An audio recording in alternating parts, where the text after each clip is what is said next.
Hey everybody, welcome back to another episode of Nerds with Friends. My name is Cody, and as always, I'm joined by Christian Garcia. See? What up, nerds? We're back. And you know what else is back? Fucking Game of Thrones. We're going to be talking a little bit about the first episode of Hot D, House of the Dragon, on HBO. By the time this comes out, there will be 2 episodes out, but we're recording this Saturday before the second episode, so we will be talking about our initial impressions, theories, and most importantly, is it good? Before we get into that, make sure you like and subscribe. Click the little buttons down at the bottom of whatever platform you are ingesting us on, whether that's a follow, a like, a subscribe, a notification bell, all that good stuff. It really helps us out. You can also check out patreon.com/nerdswithfriends. Become a patron today and get some fun little goodies and help support the show. Thanks to all the patrons who are already supporters. Christian, let's do some nerdy confessions where we confess the things that make us nerds. What do you got for me? I've been started to binge watch 90 Day Fiance. I think I talked about it before. I'm a messy bitch. I like reality TV. But the people who do the casting for this show, like they do a great job of finding people who are really unaware of how much garbage people they are. Yeah. And like are willing to show on camera how garbage they are. I think it's season 3 or 4 where they have this 58-year-old guy, and he is marrying a 19-year-old from the Philippines. And like, is that the no neck dude? No. Because that was also similar to that. Similar to that. I'm not there yet. But like the things that he consistently brings up, his ex-wife, who he also found in the Philippines. Nice. Got a Definitely proven has a track record. She left him, and he's consistently telling the new girl everything about her. Won't shut up. Nice. Buys her the same car he bought her. Nice. Takes her to the same places. Has pictures up of her. It's like all the fucking things you shouldn't do. This guy makes sure he's checking them off his fucking list. Make sure he's doing it. But like, like watching is like, this has to be like planted, or this has to be scripted. But it's like, no, like you could see this is really that fucking guy. Yeah. And like, it's so terrible, but I can't stop watching it. I can't. And just like, dude, like, love to talk to this guy. Like, what the fuck is wrong with you, man? Right. Like, do you not have friends? Did no one fucking correct you on this shit? Yeah, obviously not. If he's just shopping for wives from the Philippines constantly.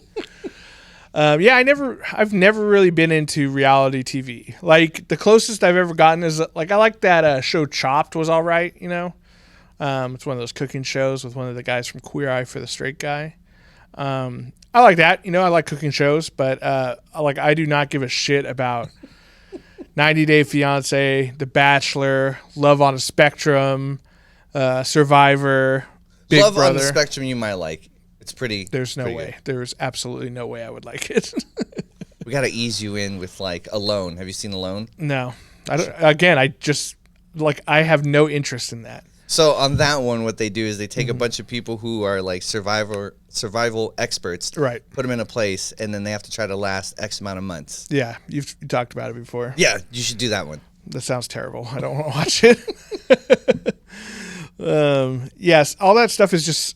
First of all, a lot of it is super fake, and I don't know. I don't take delight in shitty people. It's just never been something I've been into, but yeah, I'm glad you're enjoying it. It's more, and maybe because it's part of my personality, I just stir the shit and like, all right, let's see what happens. Yeah. Like, let's just see where it goes. Yeah, that is not what I'm about, but I'm glad you enjoy it. My nerdy confession this week. Let's see. I guess I could talk a little bit about. So they just recently announced the newest season of Destiny 2, and this one is called Lightfall, where basically the premise of Destiny in a nutshell is there's these like super powered soldiers called Guardians who protect Earth from various alien invasions and such, right? And the superpowers that they get their powers from is this like abstract substance called the light. And so now this new season is going to be like the light failing them, and now they're having to work with darkness and stuff, which they've already kind of started in the previous season. But I just, I've been a Destiny fan since the beginning. Oh my, are they losing you? And sounds where it's going. Yeah, I mean, it's every time. So for the past maybe like 2 years, like I'll play the new expansion for like a month maybe. And then it gets to the grindy part where you're just like having to do the same activity over and over and over and over and over again. And I'm just like, dude, I don't care about this, It finally happened. Yeah, I know it's been coming for a while where it's just like, I knew I was kind of fading. And I think the main problem hinges on like, it's not a new game yet. You know what I mean? The seasonal, like this new idea of, a seasonal system on a video game where the game isn't they don't necessarily release a new one. It's just like, oh, a new season, a new, chapter, it just, I don't know. After a while, it doesn't work for me. Now there's a different game that kind of where it does kind of work for me, which is Apex Legends, right? Which is a player versus player battle royale game. And they do seasons as well, but the only thing that's different on the new seasons is they'll release like a new player with different abilities and stuff, and then maybe make some changes to the map. But every game is a player versus player game where you're fighting it out to be who's the number one best team. And so like every game is completely different, even if it is on the same map. And every firefight you get in is different. And so there's enough to keep me kind of coming back for more in a game like that. With Destiny, it's like maybe every once in a while they'll introduce a new planet, but then you're just like stuck on that planet for the entire season doing the same activities over and over again. It's just like, it's not enough new shit yet, So you're just ready for them to like make a brand new game. Destiny 3, in my opinion, should have happened like at least a year ago. And Bungie has kind of gone on record saying like, hey, we don't necessarily have plans for a Destiny 3. We're just going to keep growing Destiny 2. But the problem that we're seeing with that is that the game, like the overall framework of the game is getting too big, where when they release something new, like this new Lightfall season that's coming out in, I think it's February, I want to say. Whenever something new comes out, they have to get rid of something old to make room for it on like the disc. Otherwise, the basically the game becomes bigger and bigger and bigger and bigger and harder to load. And so like they're getting rid of old content for this new content. And it's like, so if you're a brand new player who wants to jump in on Destiny 2 today, it's like you have no idea who some of these people are, what the history of the game is, because you literally can't go back and play some of these previous things. So to me, it's just, it just needs to be put to bed and have them come out with a completely new game. Obviously, that's very expensive, but I think to save the player base that they're losing, that's kind of what they need to do. But yeah, it's a sad day. I really fucking... Sorry, man. I can hear it. I'm not even going to... I love Destiny so much, and it's just, I don't know. They just haven't done enough to grab me. When The Witch Queen came out, which was the latest one, I think, the story was cool, but, I was done with the story in, a few hours kind of thing. And then it's just like, oh, grind this activity 37 times to try to get the light level up so you can do the raid and do this. And I'm just like, man, I don't know. I might try the new Lightfall thing, but I don't know. At this point, it just doesn't, it's not grabbing me like it used to. And I just want Destiny 3 to come out. Well, sorry, they said. Yeah. I think if they notice enough of a player drop off, they'll probably get a move on releasing Destiny 3. Yeah, we don't have a big game coming out. What's the closest one? God of War, probably? God of War, I think, is the next biggest one. I think November, right? Yeah, I believe it's November, early November, I think. I think Forspoken is early next year, which that looks really cool. I'm sure there'll be like a Call of Duty before Christmas time, which it has to be better than Vanguard because Vanguard was a huge pile of trash. But yeah, I don't know. I don't know what the next. I think Overwatch 2 is coming out pretty quick too. I haven't looked into it, but I've heard the people have been shitting. Yeah, on it. Yeah. So, which I really liked Overwatch for a long time. Yeah, I liked Overwatch in the beginning, but I was a very early adopter on it, and like no one I knew played it, and so I would just play it, and then I'm like, oh, this is kind of boring when I'm not playing with my friends or whatever, and then I just kind of fell off of it after a while because it's the same game mode over and over and over again. Which is weird because Apex Legends is the same thing, but because it's a bigger map, and you're strictly, fighting other people and trying to kill them, I think it's more engaging for me. I've always been more of a first-person shoot 'em up kind of game than a escort the transport type thing, which is what a lot of the Overwatch was. But yeah, who knows? Maybe they'll take it to heart, some of the criticisms that people have been giving it, and fix it, or maybe not. Maybe they'll just release a game and it'll just flop. Maybe you'll get on the new Pinocchio game. I saw that there was a new. There's a new Pinocchio game. There's like a Pinocchio game that's like it's supposed to be like Elden Ring. Where it's gonna be super hard and like you die a lot and you have to try to level up. Because I think Pinocchio just became a public domain, right? So now a bunch of companies are like... Well, yeah, so there's the Guillermo del Toro Pinocchio that's coming out. And then there's also a Disney live-action Pinocchio coming out. I saw a trailer for that, and I was like, that looks terrible, man. I mean, I don't understand, like, Disney... Tom Hanks is Geppetto? You're not in for that? I'm not into turning the classic cartoons into live action. Like, name one that was great. That would be hard because I don't think I've seen any of them. Exactly, because no one cares. No one cares. I think The Lion King got okay reviews. I didn't watch it. I don't know. I didn't watch it either. Which ones have they done? So they've done Aladdin because I remember Will Smith was a didn't genie. watch it.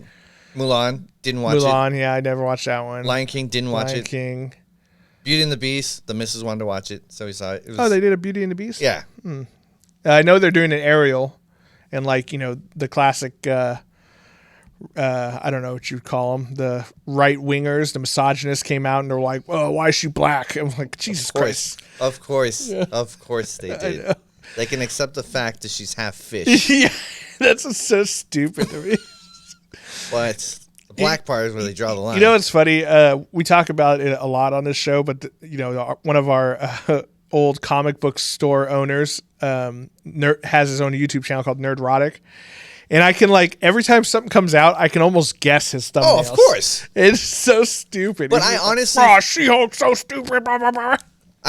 Dude, okay, so I saw people shitting on She-Hulk. The trailer came out and they're like, I can't wait to shit on this terrible show. I was like, okay. You're not even going to get... You've already decided it's a shit show. They've made their decision already. You've already decided it's a shit show and you can't wait to shit on it. Yeah, exactly. It's just it's fucking stupid. And with Gary, I don't know, man. Unless he changed or he was very good at hiding it. But when we shopped at his store, he was never fucking like that. Right. I never even got a hint of it. That he was I know. Yeah, he just hates women and people of color. I mean, which is weird because that's who he hired to work for him. Yeah, probably underpaid them. Judging from it, he paid them in credit for comics. Is that real? Yeah. That's that's slave labor. Jesus. He really did. I got to know them and Oh my God, so terrible. Yeah. If you ever want to, I don't want you to support his channel. Yeah, I don't want him to get any viewership. But if you're in for a laugh, his channel's called Nerdrotic. There's another one I like watching sometimes called Critical Drinker, where he's funny at least. But again, it's one of these ones where it's so clear that he just hates anything with a female lead or a person of color. There's a guy, and I forgot. I was gonna mention his channel to you, but his videos are long, which sucks because I know you don't like watching long videos. But you can quite the opposite. I watch a lot of video essays on YouTube. Oh, okay. Yeah. So hopefully I can find it and show you. But he does a caricature of those people, kind of like Stephen Colbert, when he had the Colbert Report. Yeah. So and that I can watch that that's fucking hilarious because he's just mocking them. Right. Man, I wish I'd remembered. But yeah, if I'll find it, I'll let you know. Yeah. But yeah, I don't fucking get it. You know, and it reminds me, I remember like someone had mentioned on Twitter when Last of Us came out, Last of Us teaser. Did you see it? No, I didn't. I gotta watch it. It looks good. But when the second game came out, it was like, oh, this is fucking bullshit. Like, no girl can get that buff and blah, blah, blah. And I was like, wait, hold on. And I asked them, like, you draw the line at a buff woman. I was like, you can fungal that turns people into fucking zombies and can grow like 10 times the normal size of a human. You're fine with that. Yeah. But you draw the line at a buff lady. And he just like, fuck you. I was like, all right, you have no argument. All right, that's fine. Like, I can respect that, I guess. I know, dude. It's so wild to me. You know, She-Hulk is just one of the latest ones to receive that kind of thing. Now, I think I don't want to say that they have a point, but one thing that I'm worried about is the new Lord of the Rings show. And I'm not going to pass judgment until I see it because, like, I love Lord of the Rings and I want to watch it. But it just, when the marketing seems like it's checking boxes off, that worries me because that means the virtue signaling is. Yeah, because that means to me that means there's a lot of studio involvement, and we know from experience that studio involvement generally leads to a poor end product. I'm hoping. I hope it's good. I'm hoping. I want it to be so good. So do I for a lot of reasons, but A, because I'm a huge fucking Tolkien fan. But B, I've read that this show is riding on the future of Amazon's streaming. So because they spent so much fucking money. Oh, you mean the future of Amazon streaming is riding on this? Yeah. Yeah. So like if this show is not a hit because they spent so much money, their plan is to scrap everything. Yeah, that would suck because that means Wheel of Time. We're not going to get the rest Boys. And like the Wheel of Time, I enjoyed it for what it was. No, but if we don't get the fucking Boys, yeah, it's fucked. I know. But I'm wondering if like Netflix or HBO, if they picked it up, would be dope. Yeah, that'd be cool. I don't know, man. It's strange. To me, something like that just it worries me when they, you feel the studio's fingerprints all over everything. We're like, they're checking off boxes. Like, okay, we need one black guy. We need one black lady. We need one queer character. We need one woman who's just as strong as a man. I mean, let's be honest. Most elves are probably bi. No, I think in the lore they actually are. Yeah. I think male elves normally bone other male elves unless they're trying to make baby elves. Yeah, I 100% would believe it. You live for 1,000 years, thousands and thousands of years. You're going to try different stuff. You're going to get bored. You're going to put your dick in a lot of things. Yeah, for sure. I know I would. Just try it out. I've only been here 35 years. I've stuck my dick in weird things, You know what I mean? Try it out. Try it out. Just try it out. Piss on me, beat me. But yeah, I'm excited. I want to see it, and I hope it's good. I've been impressed with She-Hulk so far. I really enjoyed it. If we're still talking Lord of the Rings, the goblins look great. The costumes look good. Snow troll or ice troll or whatever. That stuff looks great. So at least the stuff that always gets me, or I'm always like, it's probably going to suck, is the CG. But the CG actually looks kind of good on it. So let's see. Well, remember, the fucking Hobbit looked like trash when we watched it. When it was 48 frames a second or whatever it was. That was really bad. It's like, I can see the fucking makeup on that guy. Like, yeah, you see his little Hobbit feet flapping around. Yeah, like, dude, this is terrible. Yeah, those movies were bad.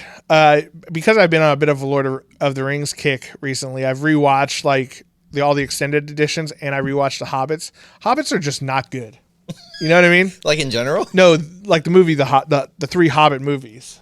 I enjoyed them. They're not good. I mean, there's a good movie in there for sure, but and then I watched some behind the scenes making of, and it was originally planned to be 2 movies, and then the studio got involved and made it into a trilogy, and that's why you have the Desolation of Smaug ends with him heading off to Lake Town.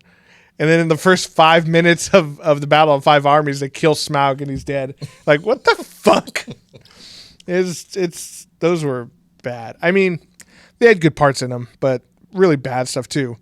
adding in characters that weren't in there at all. Legolas wasn't supposed to be there at all. Yeah, or I forget what Evangeline Lilly's character was, but she's not in it. Yeah, no. Yeah. There was no love interest in the elf and the dwarf. Yeah, exactly. And it's like, that's so stupid is, you put her in there just to be a love interest between Legolas and one of the dwarves. I forget which dwarf it was. Was that doesn't matter. They're all made up names. It's stupid. It was the F. Yeah. It was the twins or the brothers that rhyme. Yeah, probably. I don't know. I can't remember. Anyway, you just put her in there just for that, and it's like, oh, this is stupid. Anyway, I hope that's a long way of saying I hope the Rings of Power is good. I hope we're not disappointed. One thing I did enjoy in my research of that new show is I watched the super fans quote unquote reaction to Lord of the Rings. Were they crying? No. They got these, I think it was 4 or 5 influencers who are super fans of Lord of the Rings, and they brought them out to the castle and showed them like the first episode or something like that. And then they had like a little roundtable discussion about it and talk about how excited they were, right? They knew nothing about Lord of the Rings. So one of them was like, oh, I really hope we find out like why Sauron made the rings. And we're like, oh my God. I said that in the first movie. Yeah. It's like the first thing, It's in the beginning. It's written on the ring, right? In the darkness bind them. One ring to control them all. That's in the darkness or in the one ring to rule them all. One ring to bind them. One ring to something them all, and in the darkness find them or whatever. Yeah. It was real bad, and so that. They were obviously all like paid by Amazon to do this roundtable thing. And well, you think they would have given them, hey, here's some basic facts about Lord of the Rings that you can bring up. 100%. Here's some talking points. And so Amazon actually took that video down. Of course they did. And so I saw it because it got like so much hate, but I found a repost of it. You're going to have to show me because I'm going to need to watch I'll see if I can find it tonight and send it to you. Oh boy, I hope it's good. One thing that we do know is pretty good, at least so far, is the House of the Dragon. So we're going to take a quick little break, and when we get back, we'll give you our first thoughts on Game of Thrones. Hot D. Some of that hot D. Hot D. We'll be right back.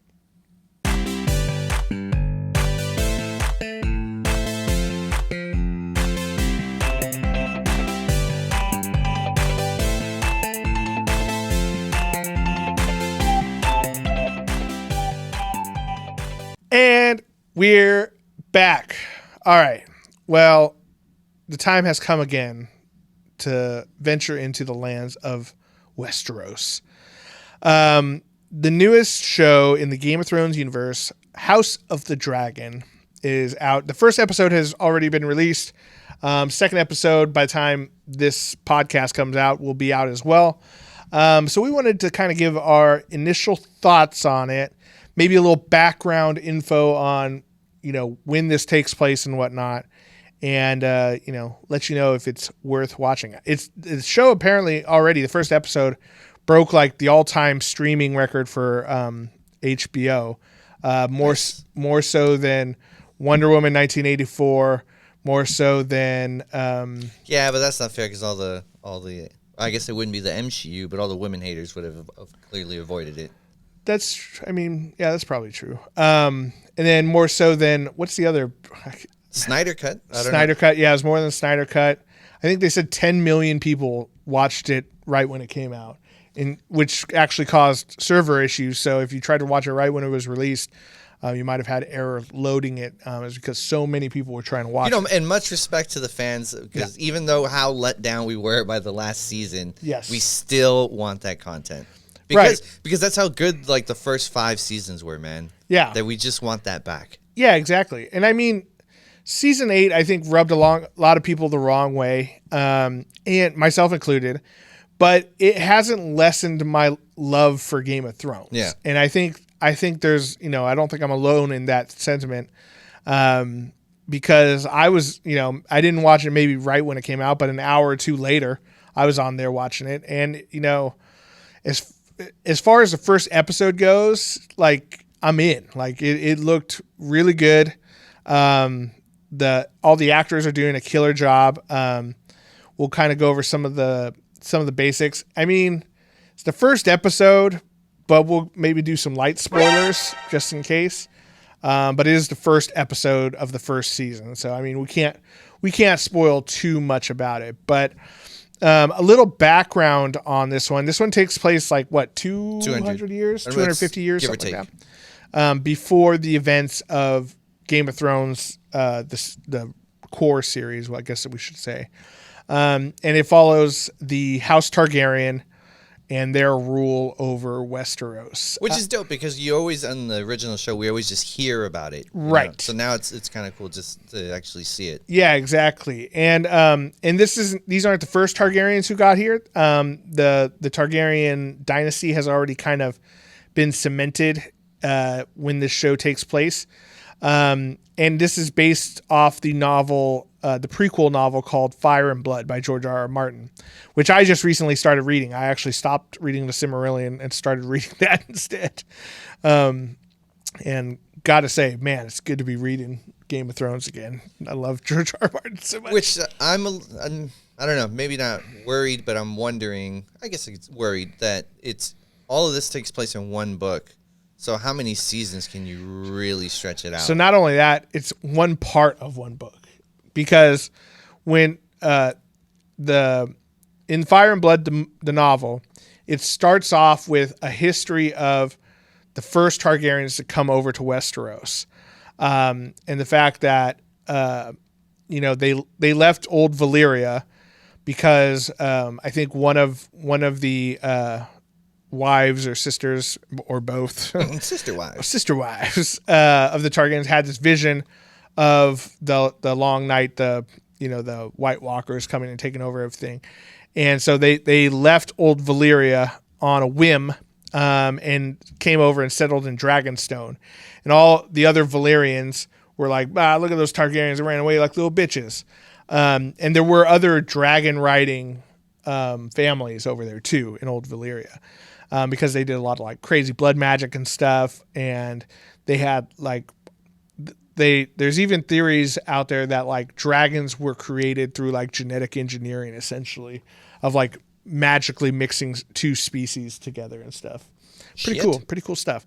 And then they settle in Dragonstone and they live there for a while. And then eventually there's Aegon Targaryen who decides that him and his two sisters and wives, I don't remember their names. It's like Rhaenys.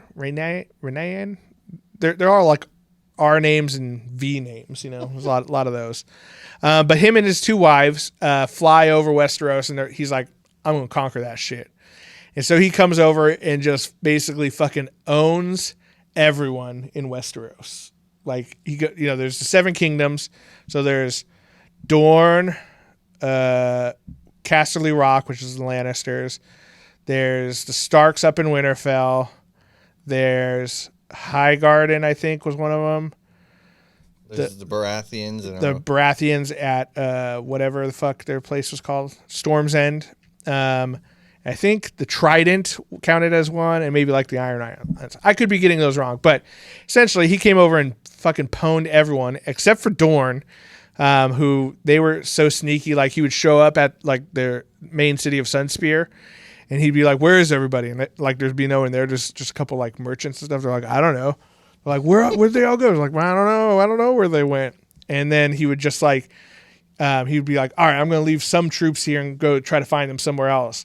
And then the Dornish people would come up out of the sands and fucking own all the troops, and then like divide and conquer. Yeah, dude. They remained like unconquered for quite some time. So after all that happens, Aegon then has like 2 sons. One of them's name is Aenys. Are you serious? Yeah. It's spelled Aenys? No, it's spelled like Aenys, which is Aenys. Aenys Targaryen. And then the other one's name I think is Maegor Targaryen. And Aenys Aenys was the It's not gonna get old. I know. He was like the firstborn, but he was like a weak little sissy pants. And so like write poems and he was just like a weak little dude, and he's like, "Hey, you guys, stop fighting." And his brother Maegor was just like a fucking. He was kind of like Viserys in the original Game of Thrones. Okay, just like a fucking d-bag, and he was known as like Maegor the Cruel. He would like hang a bunch of people, chop their hands off, and shit like that. And so he eventually kills Aenys and takes over as king. But eventually, like, he's defeated by this younger son of the Targaryens, and it's kind of unclear whether he killed himself or someone killed him. But they found him like stabbed himself on the Iron Throne on some of the swords and stuff. Oh, it's like he stabbed himself. That's clearly fucking like someone obviously stabbed him and just put his hand on there. No, like he was supposedly he impaled himself on the chair. Paled himself on the chair, and his like wrists were slit, and like one of them was shooting out of his mouth and stuff. So pretty cool. And so anyway, several years pass, and then now we come to the where the show is starting, where King Viserys, which is he's one of the sons of Prince Balon Targaryen. He is picked to be the king of Westeros because there was no like the former king's like daughter or something like that. What was next in line, but because they're in Westeros, they don't like women. This show's gonna go great with the nerdrotic people. Yeah, exactly. They're like, I fucking love it. It's the queen that never was. Is the queen that never was? Yeah. So she was technically the firstborn, but one thing that happens in this book, at least to the point that I've read, is that the Targaryens have come over from Essos, which is the eastern continent of this world, and Old Valyria, and they have their own set of traditions, right? Their set of traditions includes marrying and banging your siblings, of course, and family members to keep the bloodlines pure. Of course, you don't want to get it mixed up. Yeah, exactly. You don't want to mix it up. Want any mutts? You want that pure breed? Yeah, exactly. And they've also they have no problem over there with queens taking power, but Westeros does.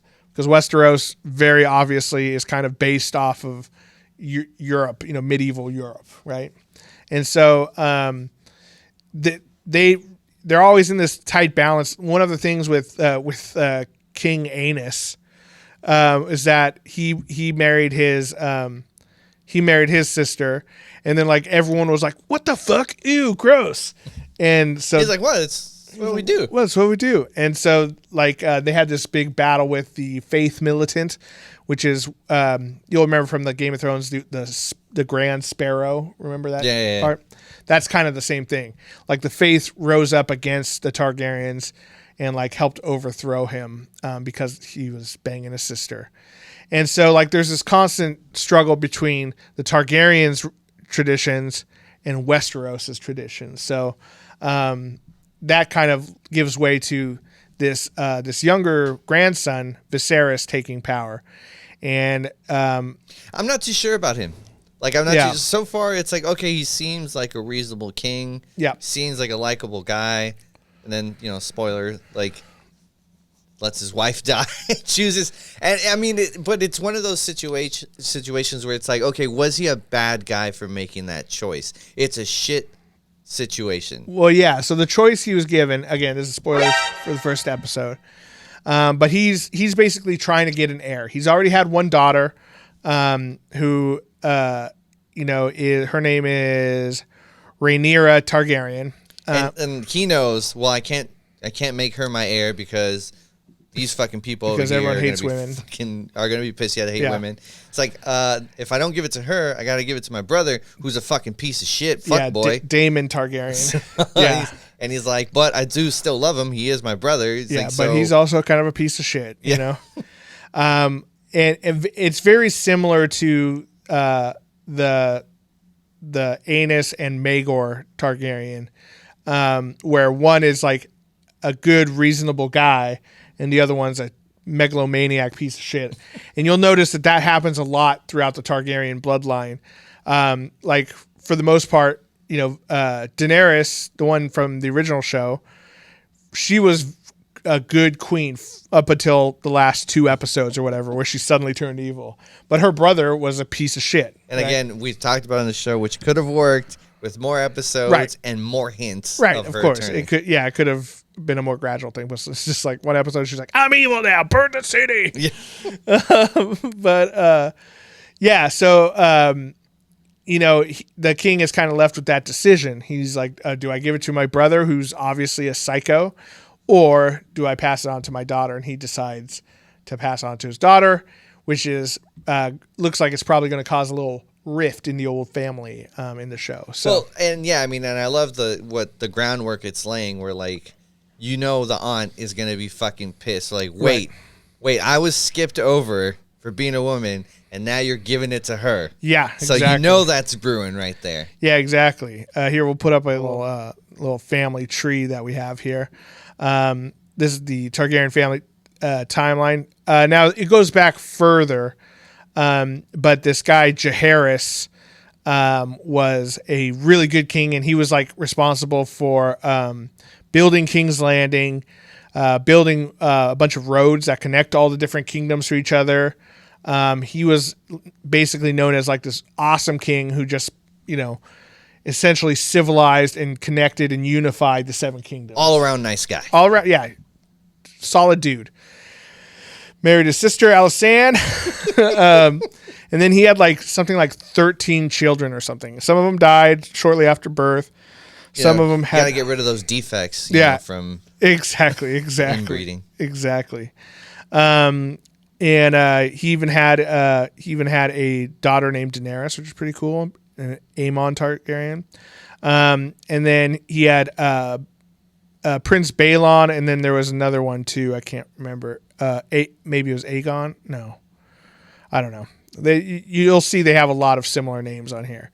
But then eventually one of his sons has a son named Viserys and a son named Daemon, which this does not look like a good family tree, because him and him are brothers. Anyway, and then we have Rhaenyra Targaryen, who is like seems to be one of the protagonists of this show.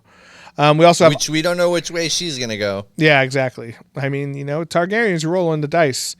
Then we have Otto Hightower, who is the King's Hand. I like that guy too. I forget what the actor's name is, but he's always really good. And then we have... Well, so far we think he's on the up and up. We don't know. I mean... Oh no, I think he's up to some shiesty games for sure. Like right now, it seems that for episode 1 they're kind of setting him up to be like, he's like Ned Stark, but I don't know. No. I think this guy is more like a Littlefinger than a Ned Stark. I think he's going to be like doing a bunch of different, side plots and that sort of thing. So I think that we're going to see more of his plots kind of unfold as the show goes on. And then I forgot the brother's name. What's his name? Daemon Targaryen. You're talking about Matt Smith? Yeah.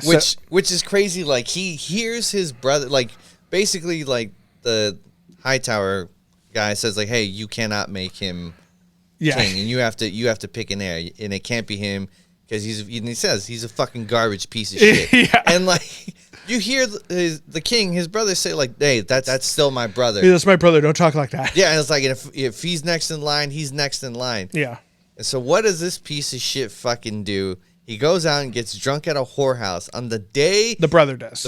On the day he buries the king, his brother's wife and son, and starts talking shit about his dead nephew. The heir for a day. Yeah. What the fuck? So now. One thing that's kind of crazy is that, so I skipped forward a little bit in the book to read about that because I was wondering about that.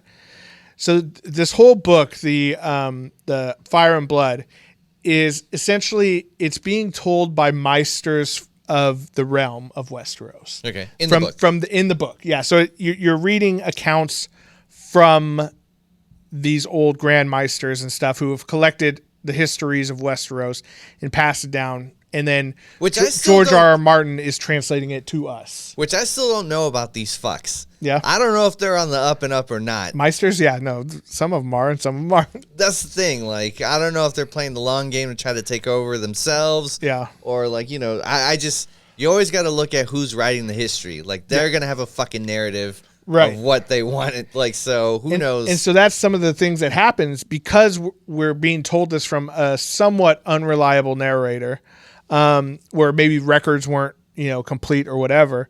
When that happens, it is unclear of how Daemon says that. That's true.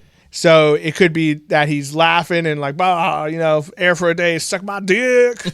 Or he could It's have, next me, bitches. Ain't or going nowhere. it could have been that he was like he says in the show, we all grieve in our own ways.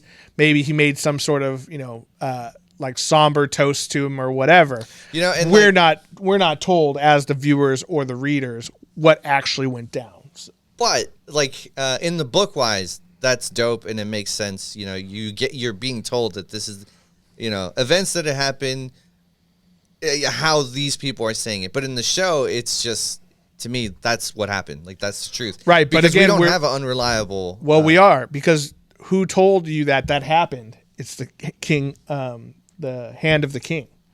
He was the one who said it was overheard last night and we know that he doesn't like him. But I guess so. Again, we're hearing stuff secondhand, even as the viewer.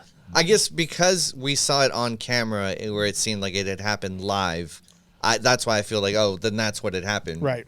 If they had not filmed that and it was just like, this is what I heard, then it's like, oh, okay, well, did he hear that? I don't know. So here's what happened, though, is they filmed him in the whorehouse with his buddies, and they're like, a toast, and then it cuts cuts over to the hand telling you. Fair point. So again, we don't know who's telling the truth or how it actually went down, which was kind of a clever way of filming that, to make it somewhat ambiguous. I'm liking this show even more. I mean, we know that guy is kind of a piece of shit because it looked like he rounded up a bunch of non-criminals.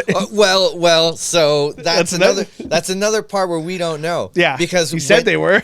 Well, so when we see him doing this, yeah, it looks like he's picking up random people and chopping off their hands and doing some terrible, terrible things. Maybe he's just really good at investigating. That's what I was about to say. Well, like, but when it goes to the king talking to the hand and talking to the rest of like the council, they do say, is like, well, since he has come, crime has significantly dropped. Yeah, for sure. So it's like, so he is doing his job. Yeah, kind of. So, like, it's like the old stop and frisk that Giuliani did in New York.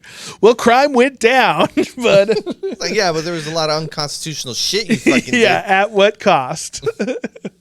Yeah, so that's one of the things that I've really enjoyed about this show, just from this first episode, is that, you know, that political intrigue is back. We get to see more of the dragons firsthand, kind of thing, because there's, you know, they're already riding full-grown dragons and stuff.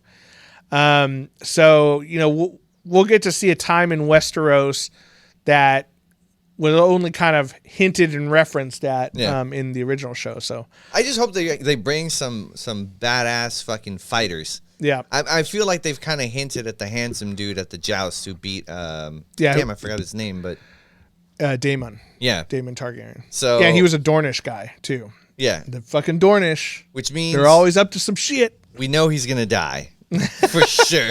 Not necessarily. Because I like him.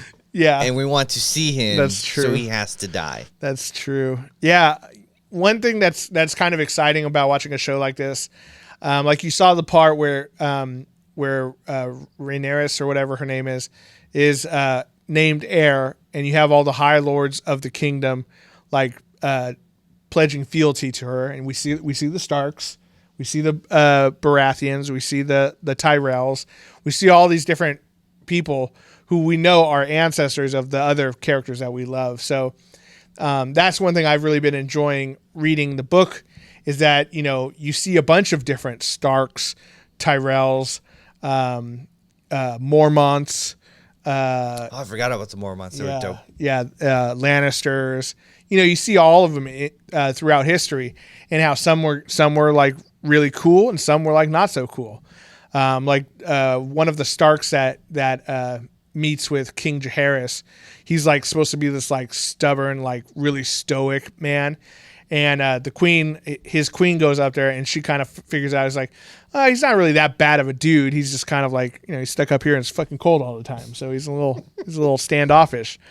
Yeah, it's really cool. It's definitely a good world building story, and I hope we get to see some cool stuff, because eventually this is going to lead into, the Mad King and Daenerys Targaryen, who we saw in the show. So it's cool. The production value looks great, right? Yeah. All the costumes, sets look amazing. The dragons look good.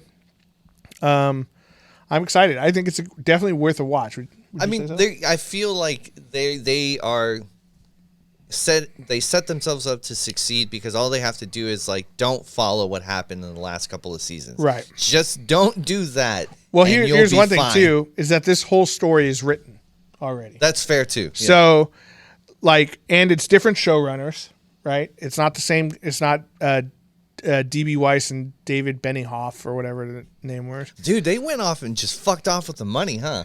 I don't know. They were supposed to get Star Wars, and then Star Wars maybe not anymore. Well, so they used the deal with Star Wars to get a deal through Netflix. So they had a deal with Netflix last I heard. So, who knows exactly where they are now. But, yeah, I think it's, we're in a good situation with this show, because again, the story is written already. So we don't have to worry about George R.R. Martin finishing books, which he'll never do. Did you see the quote that he had where he's like, yeah, I've been writing a lot more, but I'm not going to, what do you say? I'm not going to estimate when I'm going to be done, because then I won't meet that, and then people will be mad at me. Sorry, man. Well, just write the fucking books, Must be nice. I wish I could tell my job that. Yeah, I'll get it done. I'm not going to tell you when, because then you might get mad if I don't do it. Yeah, well, what's crazy to me is that, when we talked with Madeline Rue, his publishers have got to be like, dude, what the fuck? Oh, they're probably stressing, yeah. Yeah, because he makes, our internet's fucked here, so can't look that up. I mean, it's a fine balance, right? I mean, where you're like, okay, we really, really want this guy to fucking do it, but I also don't want to push him. We're going to annoy the shit out of him where he won't do it. But that also kind of seems like bullshit. If you're his boss, you're his fucking boss. If you're writing the checks, make the fucking dude right. Do it, Right. I think, one thing that's interesting is that, I think Madeline brought it up, which is if he was a new author or, up and coming author who just, who had a book contract and didn't write the books for 10 years, he would, first of all, be sued by the publisher for the money that they paid him. And then, he'd have a hard time ever publishing again, because no one would want to, right? Hey, but because can't trust the guy to fucking put a book out on time. Yeah, but because he's a big time author, he gets a pass. So, I don't know. It's if another book comes out, I'm going to be juiced and I'm going to read it. If it doesn't, whatever. Maybe Brandon Sanderson will finish that. I was about to say, just give it to him. He's going to fucking crank it out. Brandon Sanderson is just oh yeah, here, I wrote the rest of Game of Thrones and the rest of Name of the Wind, the King Killer Chronicles. I did that over my summer break this week. I was just bored. Yeah. I did it. I was just bored. This is how I thought it should go. Yeah. But anyway, let us know, guys. What do you think so far of House of the Dragon? Are you already bought back in? Is it Game of Thrones time again? Or are you guys a little hesitant because of season 8 burned you like the streets of King's Landing? I'm excited. I'm excited to watch it tonight or tomorrow night and see where it goes for the rest of the season. And you're right. I'm interested because it is a shorter story. I wonder how long this is going to get dragged out. I'm hoping they do the opposite and stretch it out. What they should do, here's what they should do. They should tell this story, and then the next season should be the story of Aegon the Conqueror, which is set back even further when he comes over and just fucking pounds ass in Westeros. Just makes all the kingdoms kneel before him, because that was some fucking Now, crazy correct me if I'm wrong. In the book, it's the perspective of the fucking Meisters. Yeah. But it's also later on you get a perspective from a court jester or something like that, or I haven't gotten to that point yet. So I'm wondering if they'll do that, which would be dope. Hey, and then like this is how it was told here, but this is how this person told it there. So. Well, yeah. So there are some differentiating accounts. Like it'll be like, oh, this is from Meister so and so who wasn't there, but he was close friends with someone, and it has a quote from him. And then it'll go back into kind of narrating it in third person. So it is kind of an interesting way to read a book. It's not like reading a Game of Thrones book necessarily, because you're not getting any sort of internal monologue. You're not getting long chunks of dialogue at all. There's actually very little dialogue. It's mostly just narrating kind of the story as if you're getting a voiceover at the beginning of the show. So we're checking out. It's a quick read so far. I'm like maybe a third of the way done with it so far. But check it out. Fire and Blood is called, and the show is House of the Dragon. Hot D for you and me. Christian, thanks as always for being my Targaryen buddy. I don't know where I was going with that one. being the hand of my king. There we go. There you go. Thank you guys for liking and subscribing, clicking the little bell icons, all that good shit down at the bottom. And thank you for supporting the show by becoming a patron. Patreon.com/nerdswithfriends. That's the way you do it. All right, guys. Well, we will let you know our further thoughts on Game of Thrones the more it comes out. But until next time, to all the nerds out there, remember, you're not alone. You're with friends. This is Nerds with Friends. Thank you and good night.